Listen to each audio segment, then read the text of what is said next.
Right now, across these massive warehouse-scale data centers, there are tens of thousands of GPUs just burning megawatts of power. Oh, yeah, just absolutely running liquid cooling systems to the absolute limit. Exactly, and they're crunching trillions of numbers per second.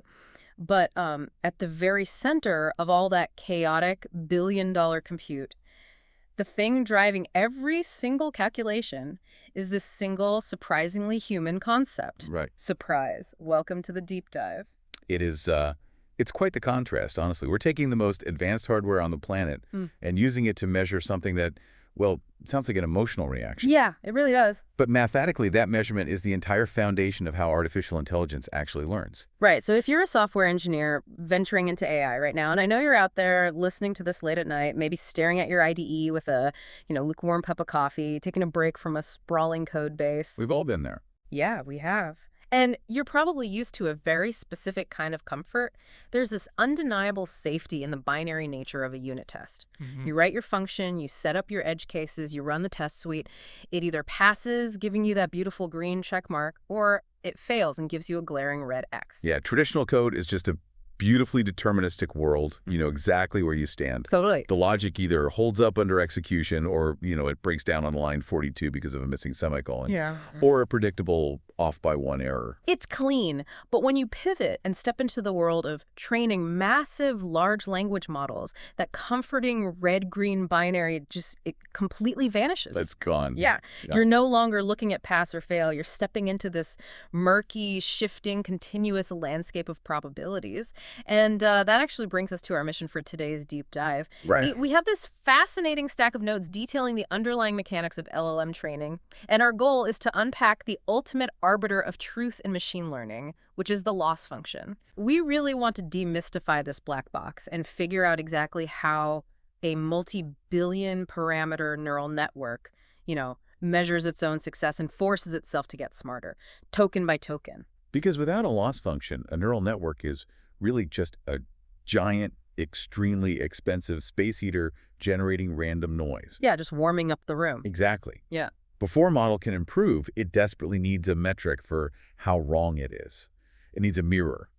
And in language modeling, according to our sources, that mirror is this foundational calculation called cross-entropy loss. Okay, let's unpack this because, like we mentioned at the top, our notes define cross-entropy loss as a measurement of how surprised the model is by the correct token. Right. Technically, it's the negative log probability the model assigned to the right answer, averaged over all the tokens in a sequence. Let me try an analogy here just to sort of ground this. Sure, go for it. Is this kind of like playing a high-stakes trivia game? Say the question is, what is the capital of France? If the model slams the buzzer and blurts out Berlin with absolute 99% confidence, and then the true answer, Paris, is revealed, does it get hit with a massive surprise penalty? That captures the core dynamic perfectly. Yeah. The penalty scales with the model's misplaced confidence. It's Right. not merely that the model generated the wrong word. Right. It's that it was mathematically certain about a falsehood. But wait, let me push back on this math for a second here. Because if I'm engineering a grading system from scratch for a piece of software, why use something as mathematically intimidating as negative log probability? It does sound intense. Right. Why not just score the network like a standard high school pop quiz? Like, if the model processes a sequence of 100 words and predicts 80 of them correctly, its error rate is 20%. You get a B minus. Let's keep the math simple. Why introduce complex logarithms at all? What's fascinating here is why that straightforward percentage approach completely breaks down when you're trying to train a neural network. Okay, why? Well, a flat percentage fundamentally fails to capture the nuance of probability. Let's build on your trivia test analogy. Sure. Imagine two different versions of our model taking that test. Model A outputs, I think the capital of France is maybe Berlin, but I only assigned it a 10% probability. I'm basically guessing. Right, playing it safe. Exactly. But Model B slams the buzzer and outputs. It is absolutely 100% Berlin. I'd bet the entire data center on it. So arrogant. Right. But on a simple true-false percentage test, they both just get 1 point deducted. They're marked equally wrong. Oh, right, which completely ignores the reality of their internal state. Model B needs a much harsher correction than Model A. Exactly. Because Model A knows it doesn't know the answer, but Model B is dangerously arrogant. And negative log probability is the mathematical mechanism designed to ruthlessly penalize confident wrong answers. Wow, okay. The logarithmic curve goes incredibly steep as the assigned probability approaches 0. If the model says the true token, Paris, only had a 0.0001% chance of appearing, the negative log of that tiny fraction is a massive number. So the loss just skyrockets. It does, and this is crucial for a process called backpropagation.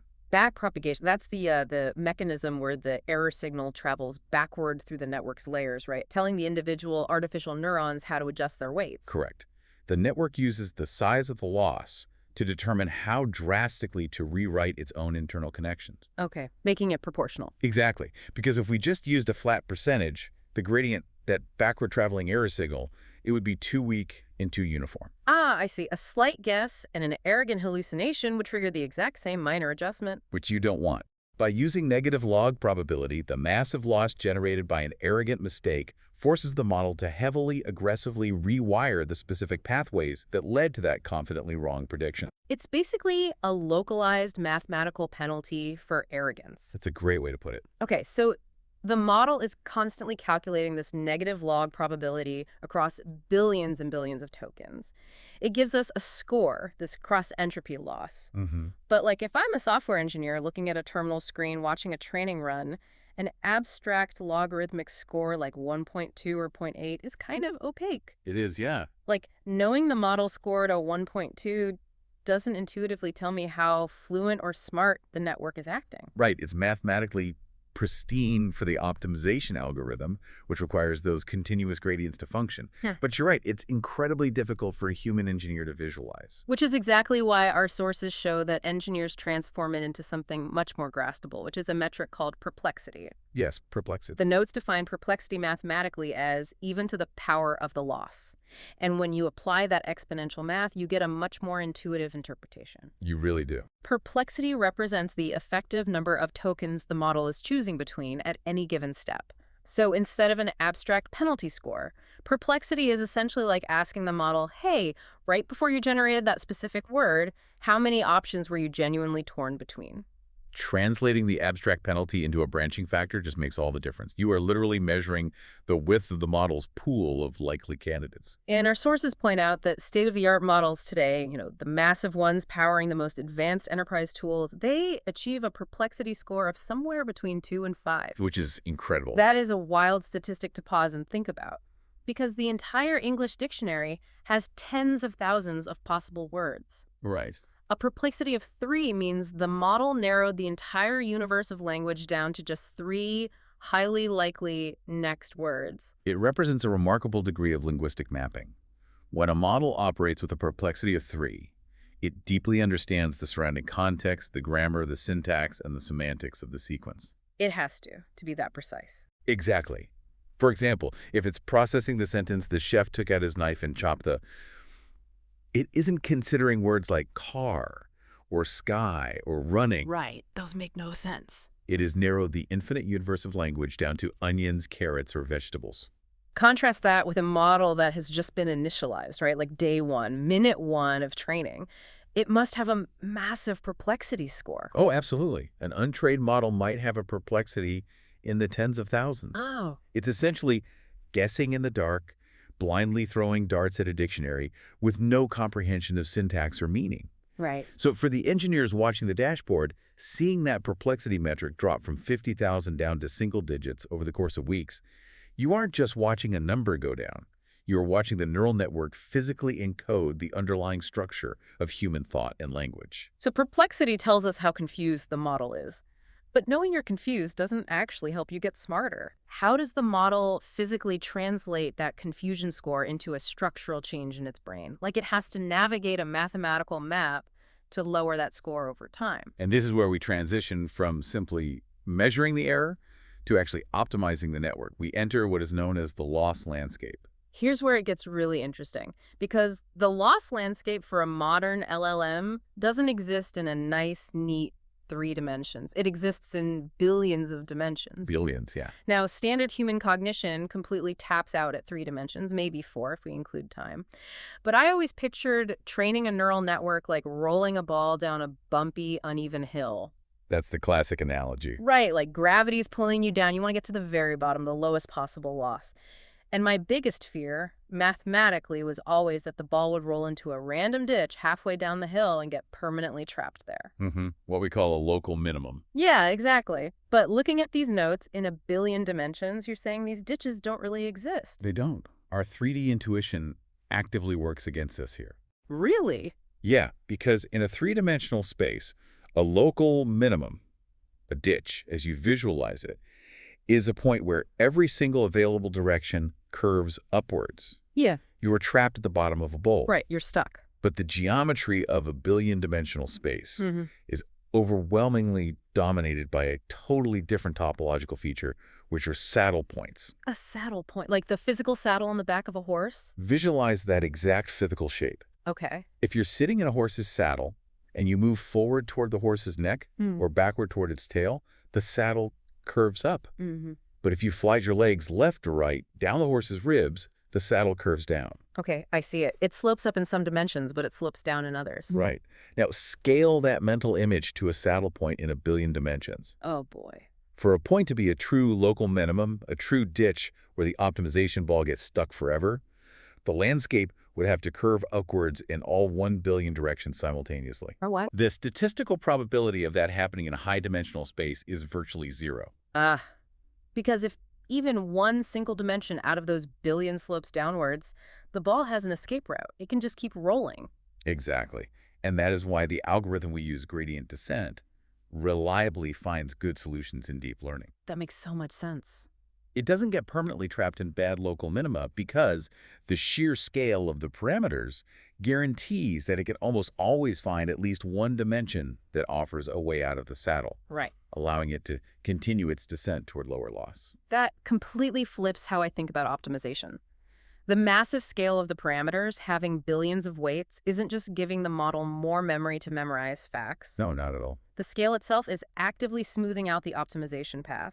It's structurally providing billions of escape routes. The complexity of the architecture is actually what enables the solution to be found. But, smoothly rolling down a multidimensional saddle point sounds incredibly elegant in theory. Yet, in the physical reality of massive data centers, things crash. They do. When the elegant math hits the silicon, we run into serious turbulence. Oh, the terrain is definitely rough. Despite the topological advantages of billions of dimensions, we routinely encounter what are known in the industry as loss spikes. Yeah, the notes describe these spikes as moments when a multi-million-dollar training run suddenly goes off the rails. The loss just abruptly shoots straight up and the perplexity explodes. What physically causes that? It often comes down to the limitations of the hardware itself. Really? Hardware limits? Yeah, because to train models at this scale, engineers use 16-bit floating-point arithmetic to save memory and compute time. Which means the numbers can't get too big or the memory overflows. Exactly. And deep inside the network, before the final probabilities are calculated, the model produces these raw, unnormalized scores called logits. Okay. If a bad batch of training data causes those logits to drift too high, the 16-bit math simply breaks. Oh, no. You get an overflow, a numerical instability, and suddenly the gradient explodes. The mathematical ball doesn't just roll down the hill, it gets violently launched into orbit. So if the gradient explodes, you can't just throw away a $10 million run. You have to fix it. Right. The notes mention gradient clipping, Z-loss regularization, and checkpoint rollbacks as the engineering fixes. But, I'm looking at this as a traditional software guy, and I have no idea how those actually rescue a crashed model. It's a different paradigm. Yeah. Take checkpoint rollbacks. Is that literally just a video game save state? The video game save state analogy is highly accurate for rollbacks, actually. Really? You are navigating this incredibly hostile mathematical terrain, and every few hours, the system saves the exact state of all billions of parameters. Okay. So if you encounter a catastrophic loss spike, you don't start the training over from scratch. You reload the last stable safe. Okay. But reloading isn't enough, right? You have to prevent the spike from happening again when you process that same data. Right, because you're just going to hit the same boss and die again. So how do you tweak the strategy? What is gradient clipping actually doing to the math?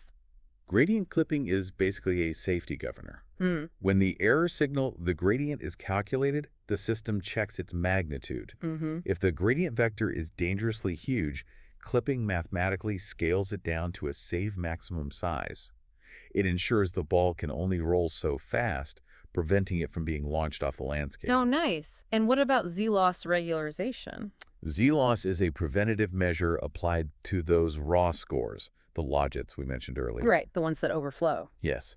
It adds a small penalty to the loss function purely based on the size of the logits. It constantly, gently pushes the raw scores closer to zero, ensuring they never grow large enough to trigger that 16-bit arithmetic overflow in the first place. So you load your save state, you apply your clipping and your Z-loss to keep math stable, and you try fighting that section of the data again. It sounds kind of chaotic on the micro level, just constant little data center fires to put out, constantly monitoring dashboards to make sure the logits aren't drifting. Oh, it requires immense vigilance from the engineering team. I bet. But if we connect this to the bigger picture, the macro view is shockingly, almost unbelievably orderly. And this brings us to the most crucial economic driver in the field, which are scaling laws. Right. The notes highlight scaling laws as the ultimate financial safety net for the whole industry. But what are they really? Scaling laws are the empirical observation that despite the micro disasters, despite the unpredictable loss spikes, and despite the complex saddle points, Right. the overarching trajectory of the loss is incredibly predictable as a function of just two variables: Which are? the size of the model and the volume of the training data. So if I'm an AI researcher pitching a massive, incredibly expensive training run to a CFO who only cares about the bottom line, I can walk into that boardroom and say, if you give me the budget for this many billions of parameters and this many trillions of tokens, I can mathematically guarantee that our cross-entropy loss will land exactly at this specific number. You can plot it on a log graph before you ever spin up a single GPU or spend a single dollar on electricity. That's crazy. It forms a remarkably straight, predictable downward line. But why? We just talked about how chaotic the loss landscape is with Yeah. exploding gradients and 16-bit overflows. Right. Why does throwing more parameters and more data at it result in a perfectly smooth, predictable line? It really comes down to statistical power and capacity. When you increase the number of parameters, you're increasing the dimensional pathways available to the model. More escape routes. Exactly. You are actively creating more escape routes from bad local minima. And when you increase the volume of high-quality data, you're giving the model a more accurate map of the underlying distribution of human language. Okay. I see. The chaos of individual batches averages out over trillions of tokens. Yeah. The immense scale acts as a stabilizing force. The sheer size absorbs the turbulence. That predictability is why labs can confidently bet billions of dollars and billions of FOPS on a single training run. Absolutely. They know that as long as the engineers correctly manage the localized spikes with clipping and rollbacks, the underlying statistical mechanics will inevitably carry the model down the loss landscape exactly as the scaling laws predict. It is the bedrock of the modern AI boom. Without that mathematical guarantee, no company would risk the capital required to push the frontier forward. So what does this all mean? If you're that software engineer listening right now, taking a break from writing standard Boolean logic, you started this journey used to rigid pass-fail tests. But we've unpacked a completely different continuous paradigm today. We started with the raw surprise of a single token penalized by the steep curve of negative log probability. We translated that abstract math into the intuitive branching factor of perplexity. We mapped how gradient descent navigates the billion-dimensional saddle points of the loss landscape, and we zoomed all the way out to the billion-dollar compute bets secured by the stabilizing statistical power of scaling laws. It's a massive shift in thinking.